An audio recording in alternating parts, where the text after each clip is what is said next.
Bom, galera, tudo bom? Vamos lá começar a nossa primeira aula, né, dentro desse grande tema, né, que são os seres vivos. Então, a gente vai começar aí falando sobre taxonomia, né? Taxonomia nada mais é do que a área da biologia que estuda a classificação dos seres vivos, né? Então, ela dá nome e ela classifica os seres vivos dentro de seus grandes grupos, né? Somos muitos, né? Quando a gente fala seres vivos como um todo, a gente está levando em consideração micro-organismos, animais, vegetais, todos, né? Não tem uma separação disso, né? Todos vão ser classificados, todos têm sua própria nomenclatura. Então, se a gente for estudar, né, a etimologia da palavra, né, o que significa realmente a palavra taxonomia, que pode ser taxonomia ou taxionomia, tanto faz, né? Taxis vem de ordem, né? E nomo de lei. Então, é essa parte realmente da biologia que faz essa classificação, né? E essa classificação é feita de acordo com determinados graus de parentesco, né? Essa imagem aí do lado vocês veem que existe uma classificação, né? Se a gente olhar, são todos animais, né? Mas existe uma diferença, por exemplo, entre animais invertebrados e vertebrados. Então, isso já é uma forma de classificar os seres vivos, né? De acordo com hábito, de acordo com alimentação, estrutura, morfologia, fisiologia. Então, muitas questões podem diferenciar os seres vivos. Bom, qual é a importância então dessa taxonomia, né? A gente tem uma infinidade de indivíduos diferentes no mundo e muitos indivíduos que são comuns em vários lugares, em vários países diferentes. E como que a gente identifica esse indivíduo? Porque a gente tem que lembrar que existem nomenclaturas populares, né? Informais. Né? Talvez o nome de um animal, de uma planta que a gente tem aqui no Rio de Janeiro, tenha uma outra nomenclatura em São Paulo, no Sul, no Norte, no Nordeste. Então, por conta desses idiomas e nomes regionais, né, diferentes, né, de nomenclaturas mais populares, a gente precisa padronizar uma linguagem específica, né? Então, a gente tem na taxonomia uma linguagem que é universal, né? Ela é internacional. Então, toda a nomenclatura que a gente usar aqui, ela vai ser usada em qualquer lugar do mundo.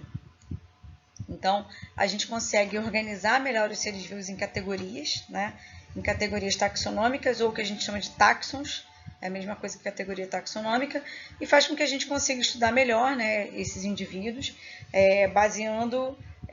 nos baseando nessas semelhanças e nessas diferenças. Então, a gente pode trabalhar com uma doença aqui no Brasil que outras pessoas em vários lugares do mundo trabalham da mesma maneira. Então, como é que a gente sabe disso? Porque a gente usa uma mesma nomenclatura. E aí você pode achar na internet, por exemplo, qualquer pessoa de qualquer lugar do mundo que trabalhe com a mesma coisa que você. Se a gente usasse uma nomenclatura informal, isso não seria possível. Bom, a gente tem então como a pessoa mais importante, né, o cientista mais importante, o Linneu, né, então, que foi um pesquisador super importante que começou a fazer essa diferenciação, né, dos indivíduos. A gente tem uma primeira grande separação dos indivíduos que a gente chama, né, de uma classificação um pouco mais antiga, né, que dividia basicamente os indivíduos entre animais e vegetais.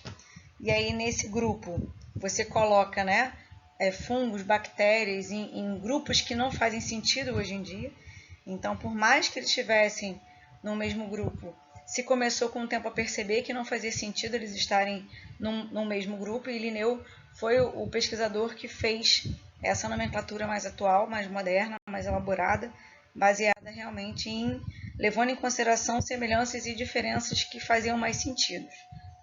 Então, ele é considerado o pai da taxonomia, apesar dele não ser biólogo exatamente, né? Ele era botânico, médico. Na realidade, tinha uma época que todo mundo era biólogos, físicos. Na realidade, as pessoas faziam faculdade de ciências naturais, né? Então, não tinha muito essa divisão como a gente tem hoje. Então, Linneu estabeleceu a conceituação de espécie, né, como sendo a base de uma classificação, né, como identificar cada indivíduo individualmente. Então, ele identificou que existe um conceito para a espécie, né, e esse conceito para a espécie, ele identifica cada indivíduo, né, então a gente pode considerar que espécie são indivíduos que compartilham de mesmas características, né, físicas, fisiológicas, genéticas, comportamentais, e que, além disso, são capazes de reproduzir entre si e gerar um descendente fértil. Ele fez essa classificação e criou 5 grandes grupos taxonômicos, né? Reino, classe, ordem, gênero, espécie, que depois até teve uma alteraçãozinha. Tá? Hoje em dia a gente tem reino, filo, classe, ordem, família, gênero, espécie. Propôs o uso de palavras latinas como uma nomenclatura que fosse facilmente conhecida no mundo inteiro. E estabeleceu essa nomenclatura binominal, né, de 2 nomes para cada espécie. A gente sabe que hoje em dia existem algumas possibilidades de 3 nomes, né, que a gente diz que é a subespécie. Mas a maioria das espécies ela tem 2 nomes, então uma nomenclatura binominal. Então, por exemplo, aqui a gente tem o Felis catus, né, que é a espécie do gato, e, por exemplo, Panthera tigris, que é a espécie do tigre. Apesar deles serem semelhantes, né, e serem familiares, né, eles têm nomes de espécies diferentes. Tá? Bom, então a gente tem aqui a classificação atual, né, então reino, filo, esse subfilo, essa subclasse a gente nem vai levar tanto em consideração, mas principalmente reino, filo, classe, ordem, família, gênero e espécie. Existe essa classificação para todos os seres vivos, todos, tá? De vírus a humano, tá? O vírus só não vai ter certas classificações, né? Porque ele, para muitos cientistas, não é considerado um ser vivo, então ele não tem reino nenhum, por exemplo. Mas o que mostra essa imagem aí? Que no reino a gente tem uma categoria taxonômica muito abrangente, que muitos indivíduos entram no mesmo reino que a gente. Então, por exemplo, o reino Animalia, né, ele é um reino que abrange muitos indivíduos. E cada vez que a gente vai mudando de categoria taxonômica, vocês vão vendo que isso vai afunilando e a gente vai chegando a um único indivíduo, a uma única espécie. Tá? Então, essa taxonomia, por exemplo, são de indivíduos que são semelhantes, né? Porque todos são animais, mas vocês vão vendo que ao longo do tempo isso vai cada vez mais restringindo, né? Para equinos, mamíferos, né? Até chegar ao ponto que a gente só vê o cavalo como uma espécie.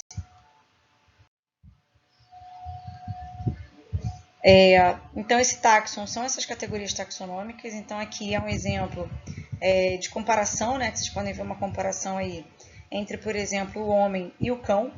Então, somos ambos do reino Animalia, né? Porque somos animais. Filocordata, porque somos cordados. Cordados é a nomenclatura que hoje a gente dá principalmente para esses indivíduos que são vertebrados, né? Que tem coluna vertebral embrionária. A notocorda é a coluna vertebral embrionária, tá? O subfilo eu nem vou entrar muito, né? Porque a gente não leva em consideração muito, né? A gente tem subfilo, subclasse, subordem, subfamília, assim como tem superfilo, superclasse. Só que isso é só para quem trabalha realmente na área, tá? A nossa classe mamália, porque somos mamíferos. Então, se vocês acompanharem até aí, a nossa classificação e a do cão é a mesma, né? Reino Animalia, Filocordata, classe mamália. Os dois até aí são iguais. Quando a gente chega no nível de ordem, nós somos da ordem Primates e o cão é da ordem carnívora. Por mais que nós sejamos carnívoros, nós não somos só carnívoros, né? Então, aí, nesse momento se diferenciou a classificação, tá? Então, somos primatas, né? Assim como chimpanzés, macacos, gorilas, orangotangos, gibão. E o cão não é um primata, né? Então, já temos aí categorias diferentes. Na nossa família, somos da família Hominidae. Família sempre termina com esse sufixo dae, tá? Assim como Canidae, tá? É escrito dae, mas só sai o som do e, né? Hominidae, Canidae, tá? Então, essa é até uma dica, né? A gente pode estar fazendo uma questão, um exercício, e ter esse finalzinho dae, e isso facilita muito para a gente identificar que esse é nível de família, tá?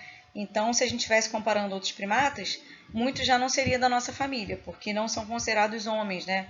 Os hominídeos já são considerados homens. O nosso gênero Homo, o gênero do cão Canis, a nossa espécie Homo sapiens e a espécie do cão Canis familiaris.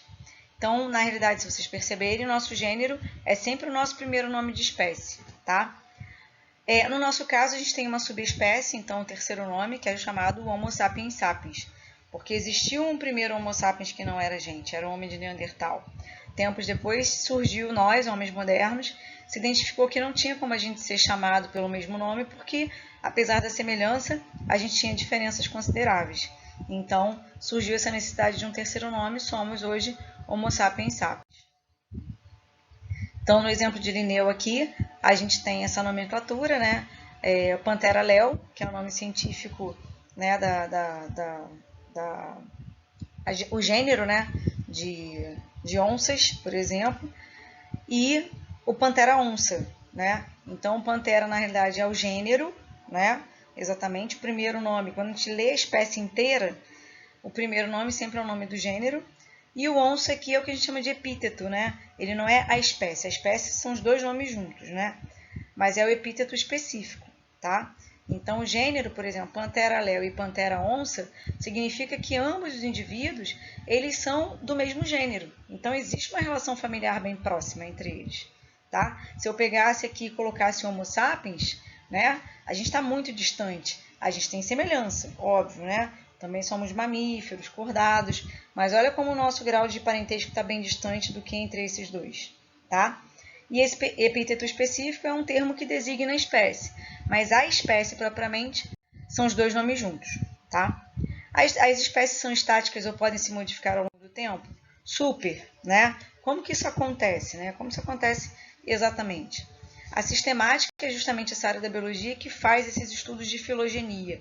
O que é isso? Ele estuda a história evolutiva das espécies, tá? Então, a sistemática filogenética ou cladística, ela justamente vai tentar entender os processos evolutivos que os seres vivos passam, tá? E a gente identifica duas formas dessa filogenia estudar. E que a gente se evolui, né? Que a gente evolui por dois processos específicos. A gente ser vivo de uma maneira geral. Então, a gente leva em consideração a anagênese ou a cladogênese. Então, se vocês olharem aqui essa imagem, a gente tem uma população inicial lá, que é a população da espécie A, né? Que ela é a base lá no tempo zero, né? Então, vamos pensar em tempos atrás, né? Aqui à direita, vocês vão ver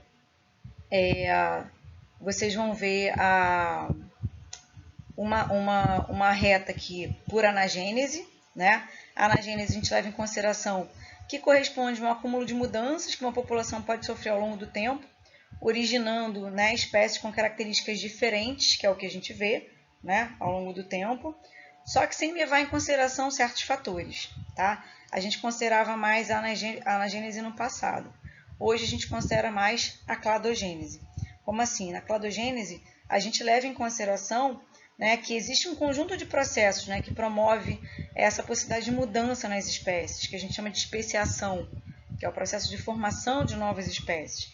Então, uma das coisas que leva em consideração, que a cladogênese leva em consideração, são as barreiras geográficas, tá? Então, o que é essa barreira geográfica, né? Essa barreira geográfica, ela seria, que está aqui, né? Essa barreira geográfica, ela seria uma separação física entre os grupos, né? Entre as espécies, entre os indivíduos. Então, essa separação, que é uma barreira geográfica, que pode ser o surgimento de um rio, né? A separação de continentes, o surgimento de um processo de erosão que separa uma população, né? Então, existem várias barreiras que podem ser físicas que separam uma população. Então, se aqui eu tinha uma espécie, né? Uma espécie A, que era a mesma coisa, o mesmo grupo, né? Considerando espécie, aquele grupo que tem as mesmas características, uma barreira geográfica separou essa população, né? Então, fez com que essa população se tornasse tão diferente que tempos depois ela já não é mais a mesma coisa, tá? Ela se tornou uma espécie bem diferente da espécie original, tá? Mas a anagênese não leva em consideração, né, essa barreira geográfica. Ela acredita que existem mudanças, né, ao longo do tempo, né? Podem ter outros fatores até genéticos associados, mas a cladogênese leva em consideração principalmente aí essa possibilidade de barreiras geográficas. Então, aqui dá para ver também bem essa possibilidade de diferenciação. A anagênese a gente leva em consideração sempre uma linha reta, né, de mudanças, né? E a cladogênese não. A cladogênese ela diz que tem vários pontos, né, vários nós de mudanças ao longo da evolução dos seres vivos. A gente pode ter lá uma raiz, que é o ancestral comum de todos os indivíduos, mas que em vários momentos a cladogênese atuou como possibilidade de mudanças. E no final a gente tem indivíduos super diferentes, né? X, A, B, C e D, mas que vieram de um mesmo ponto comum, certo? Então esses são os estudos de taxonomia principais que a gente tem. Aqui, só para a gente ter mais uma noção, né, como isso se mostra em termos de exemplo, né, a gente tem aqui um possível ancestral comum de nós mamíferos. A gente tem aqui vários primatas próximos de nós, o tarse, o lêmure, alguns macacos, gibão, orangotango, gorila, ser humano e o chimpanzé, né? Então, somos todos primatas, mas que todos descenderam de um mesmo ancestral comum, tá? Então, a cladogênese atuou em vários momentos, né, em vários pontos, para que a gente fosse diferente hoje em dia, mesmo que tenhamos uma origem comum, tá? Todos temos uma mesma origem, que é um ancestral comum. Existiu um ancestral comum a todos nós, primeiro, que surgiu aí na Terra, e ao longo do tempo a gente foi se diferenciando.